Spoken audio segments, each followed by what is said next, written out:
Now, I'm not a lawyer. I cannot ask a legal question. So I'm going to ask a political question.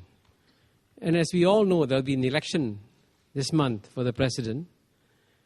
All elections take place in a certain political context.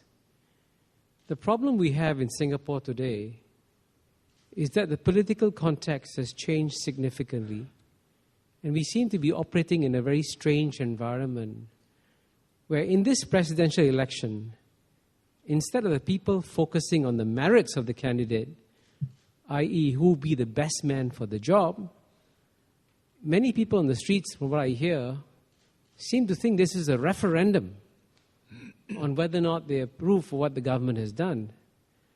But what facilitates this perversely is that when you have a committee, the committee, I believe, of Eddie Thio, Chan Lai Fang, and Satpal Kata, who will certify the candidates, actually by certifying the candidates, they're saying they're all equally capable, and then you decide who you want. And at the end of the day, that provision in some ways liberates the sense of responsibility from the people, They say, okay, you've certified all three are equally good. I can vote whoever I want. It doesn't matter anymore. So my question is that in this present political context that we have, how do we persuade the people to go back and focus on the merits of the candidate and not get distracted by other political issues? I think I should call on the politician to answer a political question. So can you take off your legal hat and put on your political hat? I'm not sure who is getting fixed here. But anyway, thank you, Kishore. You see, all elections carry with it the possibility that, carry with it consequences. The people get what they vote for. But there is no other better system. So we have to start with that. And all you can do, and what has been tried to be done with the presidential elections, is to have some pre-qualification process so that at least quite unsuitable candidates would be taken out. But I will take issue with one part of your question. I take issue with many parts of your question, but at least one part when you said once a PEC certifies them, they are all equally capable. No. The PEC is some sort of a mechanism to say that these are not obviously incapable people. They meet certain minimum requirements.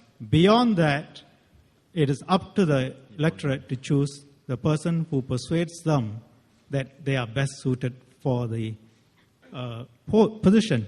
And one of the, I hope, would be the outcomes of discussions like this is to clarify in people's minds what is it that they are voting for. Are they voting for a person to go up there and, quote unquote, for example, take on the government? Then I think we need to make clear what the constitutional position is. Are they voting for a person who is going to go out there and wield tremendous skill and influence in protecting our not inconsiderable reserves and put across to the Prime Minister his views on policies of the government? But in closed-door discussions, who can best do that? That's what the people are going to elect for, and we need to make that clear. But ultimately, all elections carry with it, as I said, the consequences, and people get what they choose.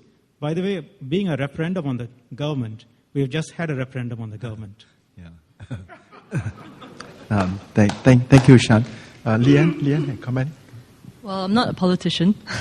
So I found Kishore's comment on irresponsibility very intriguing, kind of like the idea that the PEC approves of you, that's a kind of an insurance. And that really goes to the question of the maturity of the voter. And a deeper issue you might want to consider, and this may be a little bit heretical, is whether you need a PEC in the first place, or whether Singaporeans can themselves ascertain whether someone is both independent, competent, and financially literate. I'll just put that out there for you to think about. Okay.